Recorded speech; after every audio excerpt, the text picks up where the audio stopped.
Et salut à tous. Bienvenue pour ces premiers Open Talk. Donc, je ne suis pas Julien Deniau. Moi, c'est Emeric, un des organisateurs des Open Talk avec Julien Deniau, vous allez voir juste après. Par contre, je vais prendre 2 minutes pour vous expliquer rapidement ce que sont les Open Talk. Alors, on a un certain passif. J'ai organisé chez Elao, donc une société qui est à Lyon, les Elao Talk pendant un long moment. Et on a décidé de s'ouvrir à peu près tout Lyon. Donc on a vu avec MC-Swag, avec Norcis, avec Mapado, chez lesquels on est aujourd'hui, pour organiser des talks sur Lyon et beaucoup plus ouverts. Et donc c'est le premier épisode.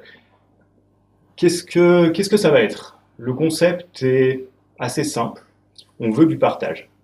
Le partage, c'est quoi? Il y a deux côtés au partage. Il y a d'une part le fait de diffuser à des gens du contenu, donc pouvoir, pour n'importe qui aurait chez nous un accès à Internet, c'est la seule limite, récupérer le contenu des confs, ce qui se passe.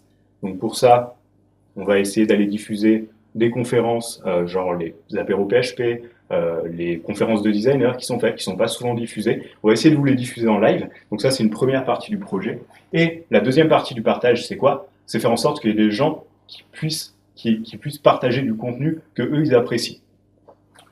Et pour ça, qu'est-ce qu'on fait? On va essayer de faire parler un maximum de gens et pas que les personnes qui ont déjà l'habitude de parler, parce que finalement, celles-là, si on s'occupait plus d'eux, on ne changerait pas grand-chose à ce qui existe déjà. Parce qu'effectivement, des conférences, il y a déjà beaucoup de conférences. Si vous voulez des conférences pro, il y en a beaucoup de partout, donc il n'y a pas de souci. Par contre, pour ces petits speakers, ces personnes qui ne sont pas habituées à parler, on va essayer de les former, on va essayer de les briefer un petit peu. À la fin de chaque talk, on va faire un débrief avec la personne pour lui dire ce qui s'est bien passé, ce qui s'est moins bien passé. Et en fait, ça va vous faire une première expérience. Donc, c'est ouvert à tous, tout le monde peut parler, et surtout, tout le monde peut parler de tous les sujets qui vous passent par la tête. Typiquement, on pourrait avoir des talks sur la photographie, des talks sur l'IT, parce que ça reste quand même notre cœur de métier, et les personnes que j'ai autour sont beaucoup sur l'IT, mais aussi sur du design, sur, je sais pas moi, de la planche à voile, sur la fusion nucléaire. Si vous avez des sujets qui vous bottent, renseignez-vous, commencez à préparer un talk, et ensuite vous venez me parler, ou voire même tout de suite vous venez me parler, et vous me dites, j'ai bien envie de parler, j'ai bien envie d'exprimer ce que j'ai découvert, qui pourrait être utile à plein de gens, et ensuite on se lance, hein, parce que finalement, Julien va nous montrer que c'est pas si difficile que ça de faire un talk. Donc je vais vous laisser avec Guide for Semi-Humans. Donc je te laisse présenter pour qui c'est et tout ça. Alors, c'est moi Julien, du coup, pour le coup. L'objet de ma conf, c'est de parler de Git et d'en parler en particulier aux développeurs qui, en général, utilisent Git. Git, ça commence à être l'outil de collaboration sur les projets, un des plus utilisés. Mais les gens savent en général pas, enfin, ils savent faire des commits, des push, mais c'est à peu près tout. Et dès qu'il y a un conflit ou une erreur, ils savent plus du tout quoi faire.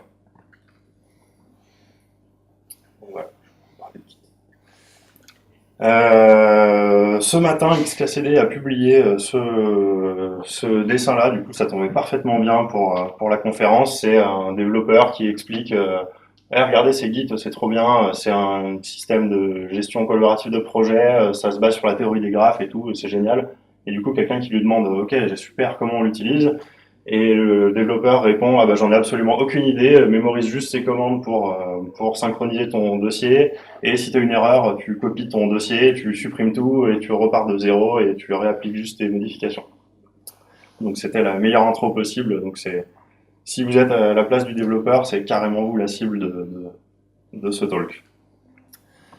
Je vais refaire juste un petit point sur le workflow basique de Git. Donc Git, si vous allez commencer par cloner un projet. Donc si vous faites un Git clone, vous vous retrouvez avec un dossier contenant les fichiers qui sont dans ce projet-là, et avec un arbre et avec deux pointeurs par défaut qui sont un qui s'appelle master et un qui s'appelle origin/master. Si vous faites quelques commits, vous allez avoir du coup deux commits d'avance avec votre pointeur master, et votre pointeur origin/master sera pas à jour. Et si vous voulez remettre à jour le serveur, vous faites un git push, et donc le pointeur origin/master se retrouve au même niveau que le pointeur master. Jusque-là, normalement, je vous ai absolument rien appris, ça doit être ce que vous utilisez à peu près tous les jours. Mais je vais vous expliquer un petit peu comment ça fonctionne en fait derrière, ce que c'est que origin slash quelque chose. En général, vous avez un pointeur qui s'appelle head aussi, on sait pas trop, jamais trop ce que c'est ce truc-là. Et donc, si vous avez, imaginons que vous avez une branche qui s'appelle plop. En général, vous allez avoir très souvent un pointeur qui s'appelle plop et un pointeur qui s'appelle origin slash plop. Donc plop, qu'est-ce que c'est en fait? C'est l'état actuel de votre branche sur votre machine à vous. Et origin slash plop, c'est le dernier état connu de la branche plop sur le serveur qui s'appelle origin. Donc c'est peut-être un peu compliqué, mais je vais expliquer un peu après ce que c'est le dernier état connu exactement. Et qu'est-ce que c'est que master et origin slash master? En fait, master, c'est juste une branche particulière, mais ça reste une branche tout comme plop. C'est juste qu'en général, c'est le nom qu'on donne à la branche principale de votre projet. Et origin slash master, donc c'est du coup le dernier état connu de la branche master sur toujours ce serveur origin. Ce qu'il faut bien avoir en tête, c'est que origin slash master, il n'est pas forcément un jour. Pour illustrer ce cas-là, je vais vous expliquer une petite conversation entre Alice et Bob. Donc c'est Alice le 1er janvier 2015 qui voit Bob et qui lui demande ce que Bob fait dans la vie. Donc Bob il lui répond: je suis vendeur de châtaignes. Et donc il y a du temps qui se passe un petit peu, et puis du coup Bob il change de travail en février, et le 1er janvier 2016, Alice elle recroise Bob, parce qu'ils se croisent qu'aux nouvelles. Et elle lui demande: salut Bob, est-ce que t'es toujours vendeur de châtaignes? Et donc Bob lui répond: ah non, maintenant j'ai réussi ma vie, je suis kayakiste. Donc le kayak c'est génial, mais quel rapport avec Git, vous allez me dire, dans tout ça? Et ben en fait Alice, c'est grosso modo c'est vous, Bob c'est votre serveur origin. Votre idée de ce que fait Bob, donc ce que vous avez cru entre le 1er janvier 2015 et le 1er janvier 2016, c'est le pointeur origin master.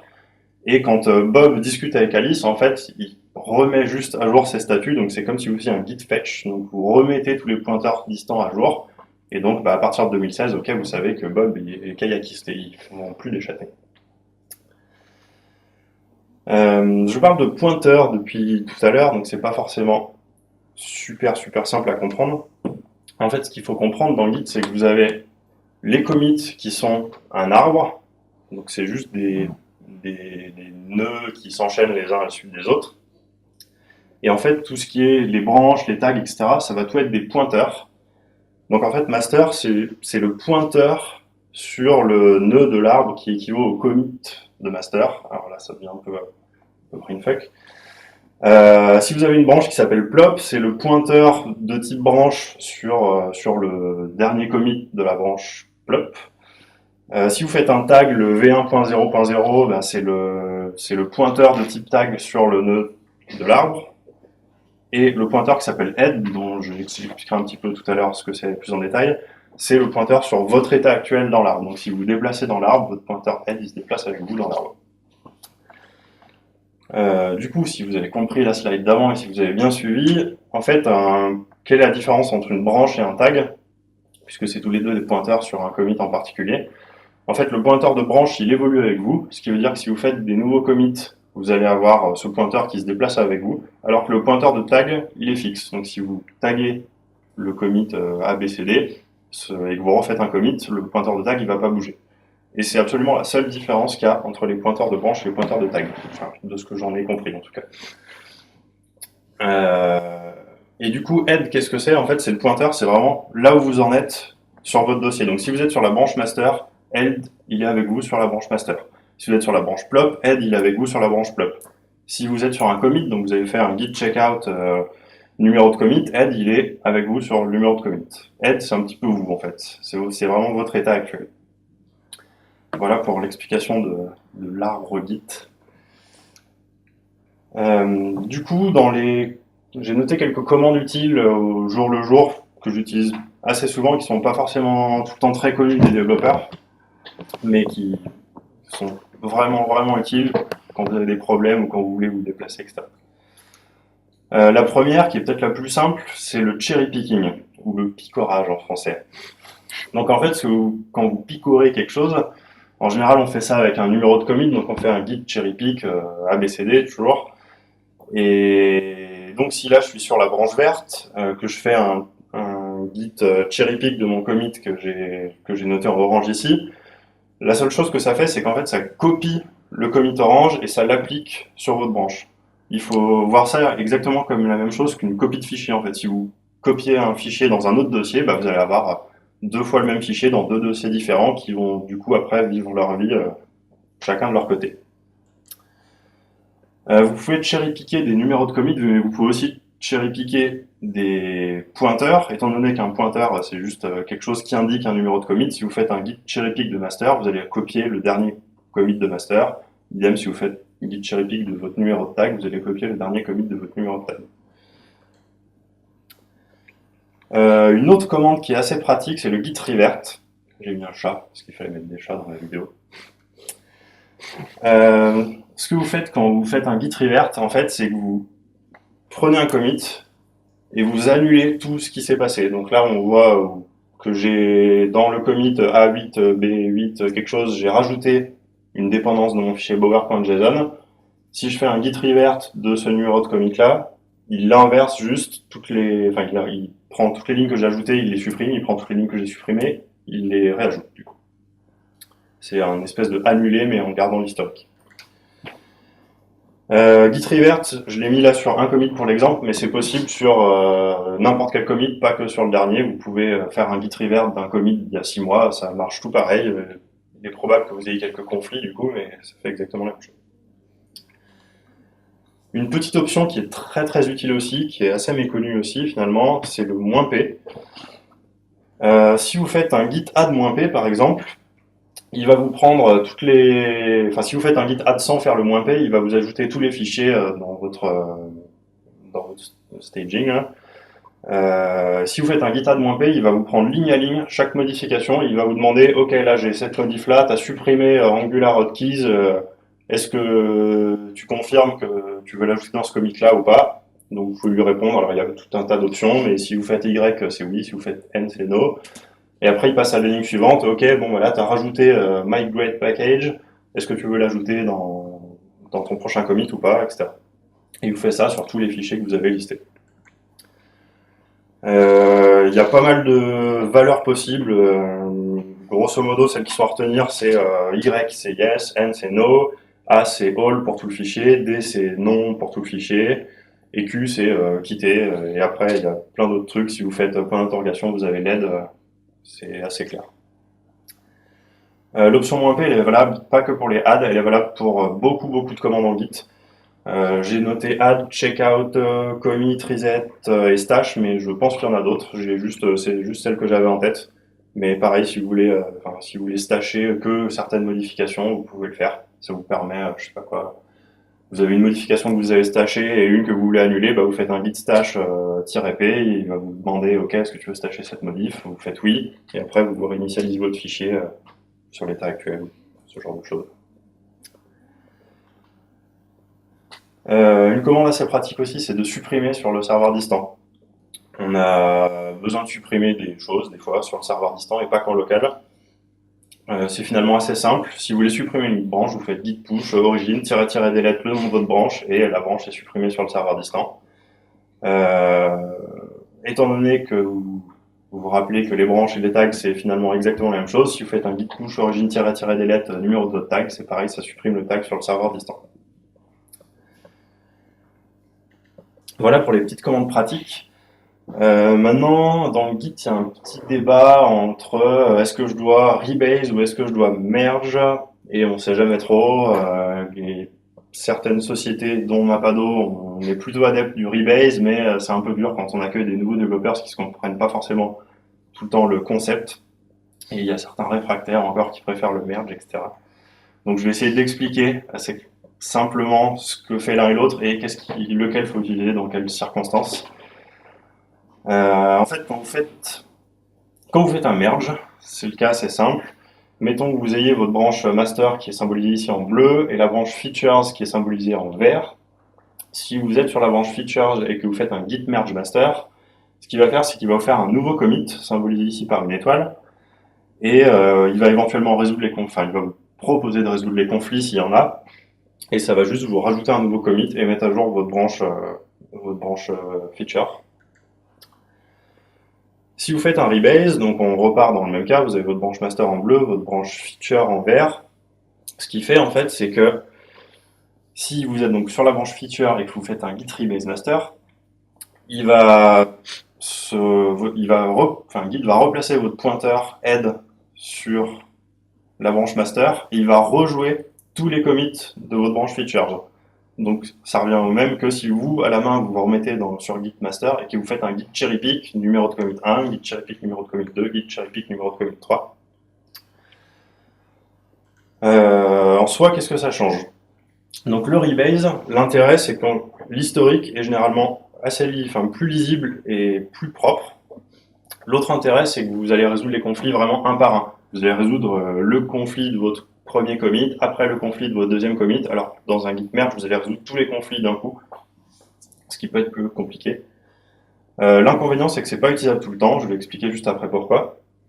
L'avantage du merge, c'est que c'est quelque chose qui est non destructif. Si je reviens juste sur la slide sur le rebase, en fait, on voit qu'on a créé 3 nouveaux commits et qu'on a supprimé les 3 anciens. Alors que sur le merge, on a bien gardé nos 3 anciens commits, on en a juste créé un 4e. Donc le merge, tous les numéros de commits sont gardés. Par contre, l'inconvénient, c'est que l'arbre, il est un petit peu pollué par des commits de merge, où en général, vous avez merge branch, master in branch features ou quelque chose comme ça. C'est généralement assez moins lisible et quand on est... nous, chez Mapado, on est quelque chose comme 6 ou 7 développeurs. Si on fait plein de merge, on a des arbres qui font une taille monstrueuse parce que on a plein de commits de merge et plein de branches, etc., qui rendent l'arbre moins lisible. Alors du coup, quand est-ce qu'on utilise rebase, quand est-ce qu'on utilise merge? Si vous voulez utiliser des rebases, ce que je préconise, il faut juste jamais les utiliser sur une branche qui est publique. Ce qui veut dire que sur master, déjà, vous oubliez, vous n'avez pas le droit de rebase votre branche master, sinon vous allez tout casser. Et en fait, grosso modo, dès que vous êtes 2 à travailler sur une branche, il faut jamais la rebase. L'info vient de Atlassian, mais pour le coup, on l'a vécu dans nos équipes en travaillant à plusieurs sur la même branche, et c'est juste horrible, c'est une horreur quand on rebase une branche publique, entre guillemets. Je pense que certains puristes de Git diraient qu'il faut jamais rebase une branche qui a été poussée sur le serveur origine. Pour le coup, nous, comme on travaille, c'est qu'on travaille beaucoup sur un utilisateur égale une branche, dans je dirais, 80% des cas. Donc, on se permet de rebase certaines branches qui sont perso, on va dire. Alors, j'ai essayé de recenser quelques cas étranges aussi, de problèmes qu'on peut avoir avec Git. Le premier cas, c'est si vous voulez rebase une branche et que vous avez un tag sur cette branche-là. Donc, juste pour réexpliquer encore, le rebase, il déplace les commits. Plus exactement, en fait, il copie les anciens commits et il copie les anciens commits et il les supprime derrière. Donc, avant le rebase, là, si on prend cet exemple-là, vous avez votre branche master, vous avez votre pointeur origin/master qui est un cran en avance parce que le serveur a évolué, etc. Et vous avez votre branche qui s'appelle plop, de manière très originale. Et sur votre branche plop, pour une raison X ou Y, bonne ou moins bonne, vous avez créé un tag qui s'appelle v1.0.0. Si vous faites un rebase de votre branche plop sur la branche origin/master, ce qu'il va faire, c'est qu'il va déplacer, donc en vert, c'est la copie de l'ancien commit qui était en orange, et en fait, votre tag, il le déplace pas quand il fait ça. Donc, vous vous retrouvez finalement avec avec 2 commits qui sont distincts et un tag qui pointe un petit peu dans le vent, puisqu'il n'y a plus aucune branche qui pointe dessus. Donc, la solution pour faire ça, si vous poursuivez, la solution que j'utilise moi, alors c'est peut-être pas la plus optimisée, mais c'est celle qui marche et que je comprends. La solution pour moi, c'est de supprimer le tag. Vous faites un git tag -d de v1.0.0 et du coup votre tag est supprimé. Si vous aviez poussé votre tag sur le serveur origine, ce qui peut être le cas, et ben c'est la même commande que tout à l'heure. Vous faites un git push origin-delete avec le numéro de votre tag. Et après, si vous voulez juste déplacer votre tag, en fait, il vous suffit de recréer votre tag en faisant un git tag v1.0.0. Et si vous voulez le repousser sur le serveur distant, git push origin-tags. Et du coup, vous vous retrouvez dans un état avec votre tag qui a été déplacé sur la copie de l'ancien commit correspondant. Certains cas, quand on fait du rebase, alors quand on fait du rebase et quand vous avez des conflits, vous devez faire un git rebase-continue à la fin de chaque résolution de conflit pour lui dire ok, je viens de résoudre le conflit, continue à dérouler la copie des commits. Et certaines fois, le git rebase-continue il marche pas alors que git status vous dit que vous n'avez plus rien, qu'il n'y a plus de conflit, etc. J'ai essayé de schématiser ça à peu près comme ça. En gros, vous avez votre branche origin master qui a un super readme et en fait, il y avait un hey génial qui a été supprimé donc sur le serveur distant, mais vous n'êtes pas encore au courant. Et vous, en fait, vous l'avez supprimé dans un autre commit un peu plus loin. Si vous faites un rebase de origin/master, vous allez avoir à peu près un message à peu près comme ça, assez illisible, que généralement personne lit, parce que personne lit les messages, tout simplement. Et ben en fait, si vous le lisez, il vous explique exactement ce qu'il faut faire. L'explication, c'est que vous avez corrigé quelque chose qui avait déjà été corrigé avant, et donc en fait, votre résolution de conflit, elle a amené un commit qui était vide, parce que ça a déjà été fait dans un ancien commit. Donc la solution, en fait, c'est un git rebase skip, mais j'ai envie de dire RTFM, quoi, parce que c'est carrément écrit dans le message, il vous dit, si tout est normal, faites un git rebase skip. Si c'est pas normal, on corrige. Des fois, il arrive qu'on se trompe de branche aussi, comme les écureuils, mais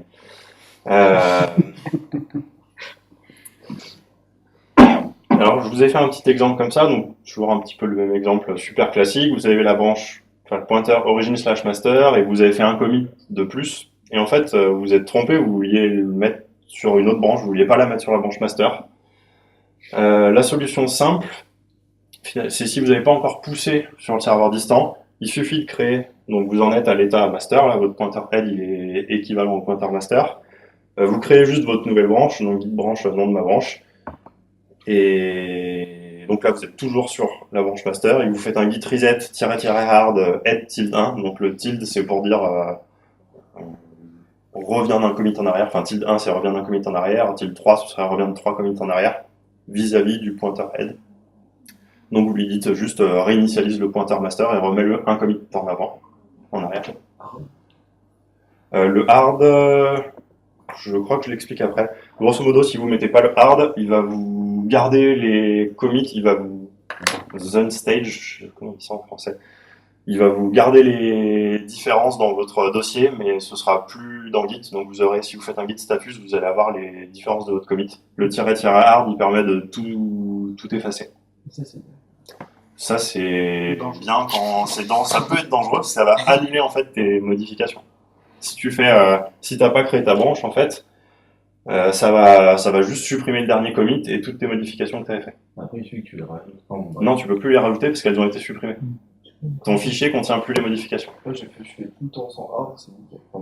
Mais du coup, si tu fais sans hard, tu gardes tes modifications dans ton dossier. Ouais. Mais c'est juste plus managé dans Git. Donc c'est ça la différence. Là, du coup, si t'as créé une nouvelle branche, en fait, tes modifications, elles sont bien dans ta nouvelle branche. Donc t'as pas besoin de les garder dans ton dossier courant. C'est vrai quoi. Et si vous vouliez en fait le déplacer sur une branche existante, donc c'est un poil plus compliqué. Pareil, je pense qu'il y a moyen avec des rebases interactifs de faire quelque chose. Pour le coup, là, c'est la solution que j'utilise moi, que je comprends toujours. Donc moi, ce que je fais, c'est que je check out sur ma branche qui existait, sur laquelle je voulais appliquer mon commit, là où je me suis trompé, là où je l'ai pas mis parce que je me suis trompé de branche. Je fais un git cherry pick de master, donc là ça va me prendre le dernier commit que j'ai fait sur master. Je me remets sur master et je réannule master, donc toujours le même principe. Et du coup là j'ai juste un peu comme tout à l'heure quand on parlait de copie de fichier, en fait c'est comme si je m'étais mis dans mon nouveau dossier, j'avais fait un copier-coller de mon fichier, j'étais revenu dans l'ancien dossier, j'avais supprimé mon fichier. Toujours un peu sur le même principe, donc je parlais de reset-hard, mais si vous avez déjà poussé vos modifications sur master, comme on l'a vu tout à l'heure, on n'a pas le droit de rebase master, donc la solution là c'est d'utiliser le git revert qu'on a vu tout à l'heure en disant ok, tant pis, je garde l'historique, j'ai 2 commits les uns à la suite des autres qui s'annulent, mais au moins c'est safe pour les autres utilisateurs. Une petite commande pratique aussi, c'est que dans Git, on a tendance à pas faire le ménage, on peut avoir des dossiers qui traînent, des fichiers tests, des fichiers toto.php, ce genre de choses qui traînent dans son dossier. Il y a une commande qui s'appelle git clean, tout simplement, qui vous permet de vider plein de choses. Alors, je vous ai noté toutes les commandes qui sont utiles. Si vous voulez pas vous emmerder et vous voulez juste tout supprimer, sauf ce qui est monitoré dans le Git, vous faites un git clean-ffdx. Et là, c'est magique et ça vous supprime tous les fichiers, tous les dossiers, tout, grosso modo. Et après, si vous voulez, je vous laisse la doc des autres pour comprendre exactement. -f, c'est les fichiers, -d, c'est les directories, -x, c'est ce qui est aussi dans votre git ignore. Donc, si vous avez un dossier, si vous ignorez node modules et que vous avez un fichier node modules / test.js, ça va aussi vous supprimer ce fichier-là, alors que sans le x, ça ne va pas supprimer. Et le -i, un mode interactif. Alors, c'est interactif ligne de commande, donc c'est moyennement interactif, mais ça peut faire des trucs pas mal. Et enfin, je vous ai noté quelques alias utiles. Donc, c'est des alias qu'on utilise chez Mapado, c'est le git class tag, mais je ne sais pas si tout le monde les connaît en fait. Donc, on a le git class tag, on a aussi fait un git lt, ça vous annonce le numéro du dernier commit, du dernier tag, pardon, qui a été fait. Donc, si vous avez un tag v1.1 et un tag v1.2, ça va vous afficher 1.2 bêtement. Donc, ça vous permet de savoir le numéro de le dernier tag pour mettre un v1.2.1 par exemple sur la fois d'après. Et le git lg, alors la commande est juste horrible, mais les slides seront disponibles. Le git lg, ça vous fait je sais pas si vous avez déjà utilisé gitlog, mais moi je trouve ça juste illisible. En fait, on a juste des listes de commits, on ne sait pas sur quelle branche ils sont, etc. Git lg, ça vous permet d'avoir un rendu un peu plus visuel. Ça a été coupé sur la gauche, tiens. Mais on arrive à peu près à comprendre l'arbre après quelques siècles d'expérience. On arrive à comprendre que le pointeur origine, machin, il est bien au même niveau que tout ça. Mon pointeur head, il est là, etc. Les sources, donc pour tout ce qui est merge rebase, je me suis inspiré d'un super tuto chez Atlassian, donc ceux qui font Bitbucket, qui est peut-être beaucoup plus compréhensible que ce que je vous ai raconté. Et après, grosso modo, mis à part git-help et git nom de la commande -help, j'ai rien fait d'autre, à part je me suis beaucoup planté, j'ai beaucoup testé de trucs, et du coup j'en ai trouvé des informations.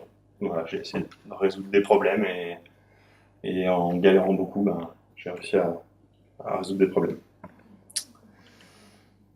Voilà, si vous avez des questions. Merci.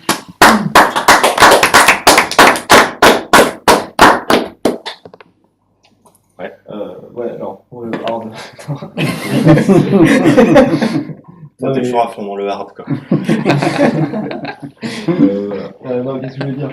Ouais, par contre, là, pour ton hard, il faut même que tu crées ta branche et que tu fasses le cherry pick avant de faire le hard, sinon tu perds ton information. Oui, effectivement, alors que si tu le fais pas, tu gardes ton information stockée sous forme de fichier non AD, enfin non ajouté dans. Ouais, effectivement, c'est cet exemple-là. Toi, il y a peut-être la solution que tu utilises peut-être, c'est de pas créer la branche tout de suite, Oui, de faire un git reset n-1, et après tu peux refaire ton commit sur une nouvelle branche, etc. Et après, un autre truc super utile, tu peux oublier de dire, c'est quand tu fais un checkout avec le nom d'une nouvelle branche, de mettre -b, comme ça tu as créé automatiquement et tu vas dessus. Ouais, alors là, du coup, c'est pour ça que j'ai explicitement mis git branche, nom de ma branche, parce que je veux pas me déplacer de master, en fait. Oui, je veux bien rester sur master pour pouvoir le reset derrière. Ok.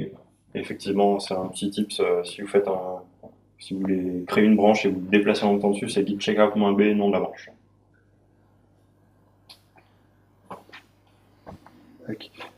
Juste une question, moi je connaissais pas git clean. Quand tu dis ça supprime les fichiers, ça supprime vraiment les fichiers qui sont dans ton...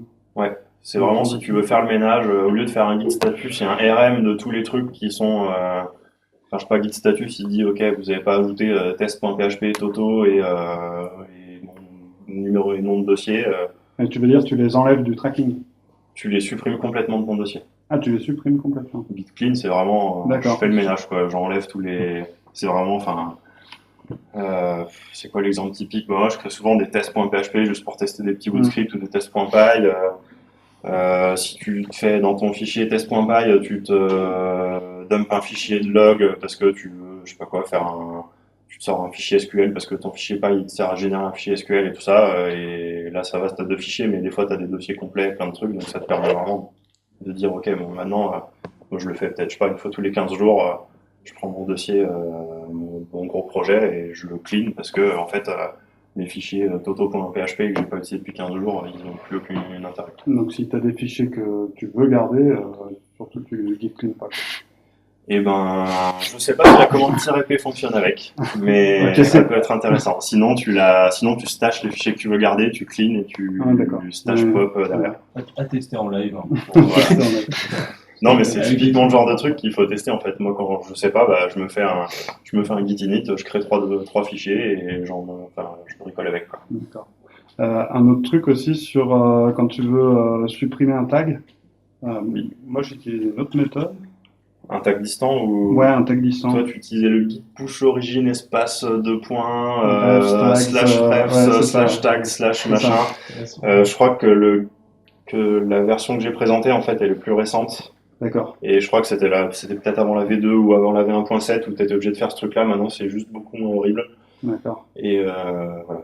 Donc ça, ouais, ça marche. Ça, c'est beaucoup plus simple. Et les deux font pareil, en fait.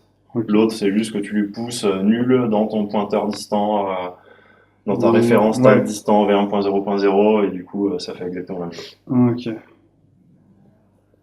Sur un des derniers slides, j'ai vu qu'il y avait origin/n. Du coup, là, dans la même logique, ce serait. Tu me dis quand. Ouais, bah à la console.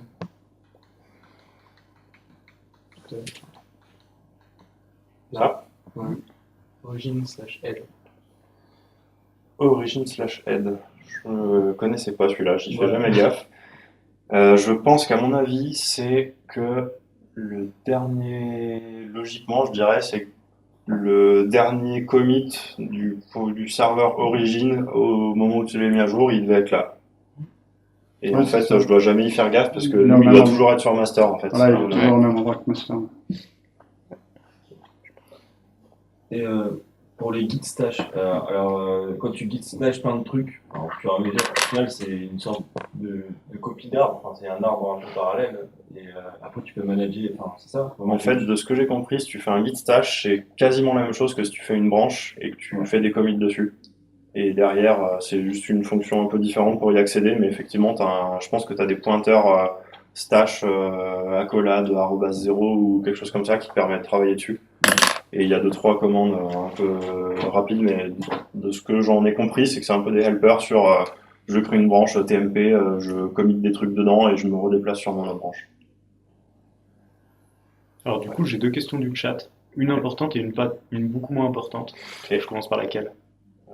Elle est importante. La importante. Alors, où est-ce que tu trouves toutes ces images de chats?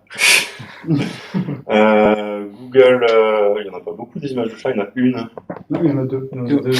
Ah oui, non, il y a. Je pense que la question c'est pour. Pour la première, principalement. C'était pas pour celui-là, Je crois qu'elle a été posée au moment de la première. D'accord. Je savais pas trop. La première, c'était comment faire comprendre le revert à travers un GIF ou une image. C'était super compliqué. Et du coup, j'ai dû taper genre cat mirror dans Google Images.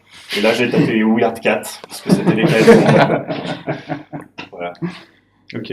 Et l'autre question, moins importante, est-ce que tu pourrais nous parler de Git bisect ou pas? Ou est-ce que ça t'est complètement étranger? Ça m'est pas étranger, mais je l'ai jamais utilisé de mémoire. J'avais vu une conf de Frédéric Hardy, je crois, sur Atom. L'intérêt qu'il en trouvait, c'est que c'est à vraiment prendre avec des pincettes, mais je crois que si on fait un git bisect avec le premier commit et que vous êtes au 5e commit, il va se mettre sur le 3e commit et soit vous lui dites, l'intérêt c'est de rejouer les tests en fait, et c'est de trouver vraiment le test qui a fait fail le commit qui a fait fail vos tests. Et de dire ok bon mon 3e commit en fait les tests y passent, donc ça doit être un truc genre git bisect continue, et du coup il recoupe en deux ce qui reste entre l'état où il est et l'état l'état head, l'ancien état head du coup, et rejouer vos tests, etc. Et en gros c'est genre le juste prix quoi, entre 0 et 2000. Ok, mais est-ce que c'est 1000? Non, c'est plus. Bon, est-ce que c'est 1500? C'est moins, etc. Il continue comme ça va vous permettre de trouver un commit en particulier. Mais je m'engage pas trop dessus. Git bisect-help, je pense que c'est la meilleure solution. Ok. Bah, je pense qu'on a à peu près fait le tour. C'est intéressant, plus clair. Si vous avez d'autres Bisect. caches, si vous avez d'autres cas étranges, que ce soit Mapado ou les internets, et que vous voulez que je fasse une V2 avec d'autres cas étranges, je suis preneur de cas. Si vous arrivez à les reproduire, je ferai peut-être une deuxième version avec d'autres cas bizarres. Voilà. Ça roule. J'ai un fichier Excel dessus. Ok, on nous dit que git bisect good et git bisect bad seraient simples à utiliser. Ça doit être ça du coup. Mais Bah, je suppose que c'est git bisect good, mon test est bon, donc regarde dans la tranche haute, git bisect bad, mon test est pas bon, donc en fait regarde dans les commits inférieurs. Quoi. Je pense que c'est ça. ok. Eh ben, je laisse clore.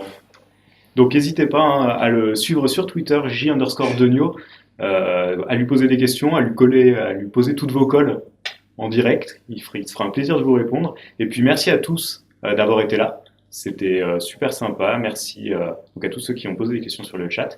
Et on se retrouve dans 2 semaines, quelque chose comme ça. On va essayer de trouver un local d'ici 2 semaines. Si vous avez des envies d'héberger les Open Talk, n'hésitez pas. On cherche des locaux, on cherche des speakers. Donc voilà. Et nous, donc on se retrouve sur la même chaîne YouTube. Donc n'hésitez pas à suivre la chaîne YouTube aussi pour être tenu au courant des diffusions. On met la vidéo sur la chaîne YouTube une fois qu'elle est nettoyée. Donc on clean un petit peu le son, on fait quelques montages, on coupe le début, la fin. Et comme ça, vous l'aurez à disposition en VOD, comme on dit dans le métier. Et vendredi dans 15 jours pour un sujet, on ne sait pas encore. C'est la surprise. Mais ce ne sera pas technique, on espère. Allez hop, des bisous à tous et à la prochaine. Ciao ciao.